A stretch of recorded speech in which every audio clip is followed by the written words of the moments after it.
right, this is the text outlines or custom name text outlines assignment. So you're going to take text and then you go ahead and type your name. You can do first name, last name, both, or just one. And you want to go ahead and make it kind of large so it fills the page. So that's going to vary depending on what font you use. And what I like to do is I like to just put my mouse inside of it, so you know it says Myriad Pro, and then I scroll. And that has to have, see how I highlighted my text? It only works if I highlight it. I can also use the directional arrow on my keyboard to go through and until I find one I like. And actually I kind of like that one. So I'll use that. Then I can use my, go ahead and make it big enough to fill the page. There's no need for this to be small. Then you're going to do Control C, Control V,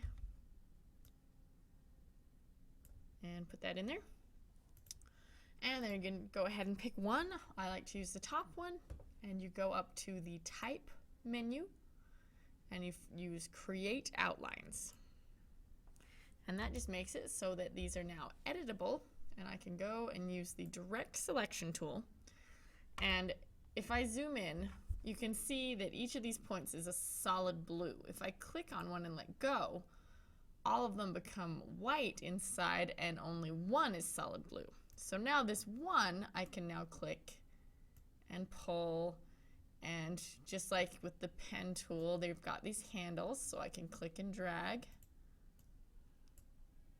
to change kind of the angle of the curve to make edits. Okay. You'll also see these little circles sometimes. This one doesn't look like it really does much. Sometimes those little circles will change it from being curved to being like a pointy anchor.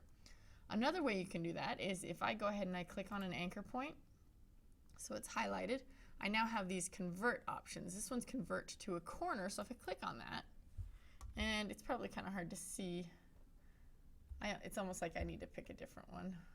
But do you see how that kind of pointed out? It's a little more obvious in anchor points that are on the end of a letter.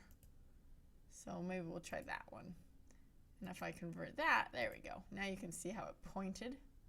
But then I can select it again, and I can curve it. So each time you click on an anchor point, you have the option of converting it to a corner or smoothing it out. Since my letters are already smooth, the only thing that really makes it different is setting it to a corner. So what you're going to do is you're going to go through with each letter and, oh, be careful, see if I don't make sure to click once to actually make this movable, then it doesn't change it. So you're going to go through and just change each letter.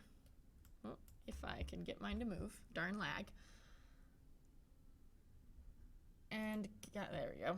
So customize each letter of your name so that it's got kind of a different look to it. So, oops, once again, got to make sure to click once on the anchor point, pull it out. So maybe my thing is I'm going to kind of add little jagged points. Whoops. Well, and honestly, you could do that too. I can click and drag and kind of squish it together as part of my customization. But I also want to make sure that you are doing anchor points changes as well. Okay, so you can't just move it around. You do need to make some changes to kind of customize it. Oops. So it's your own.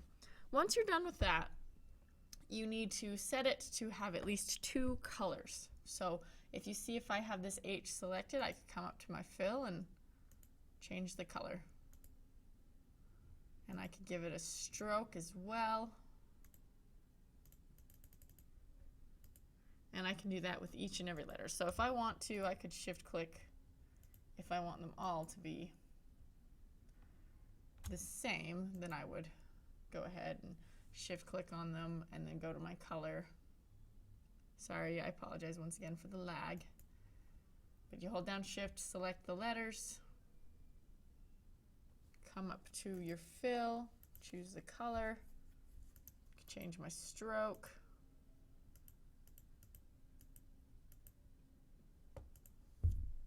And there you go. There's my custom name. And you've got to have the original so I can see the changes that you've made to it. Okay? So then you would just go File and Export. Make sure to switch it to a JPEG. If you check Use Artboards, it means that only the things that are inside of this black border, the size of the page essentially, is going to get saved. Okay, so that is for your custom name text outline. And I'll go ahead and export that. Quality that they've got is just fine. And you are done.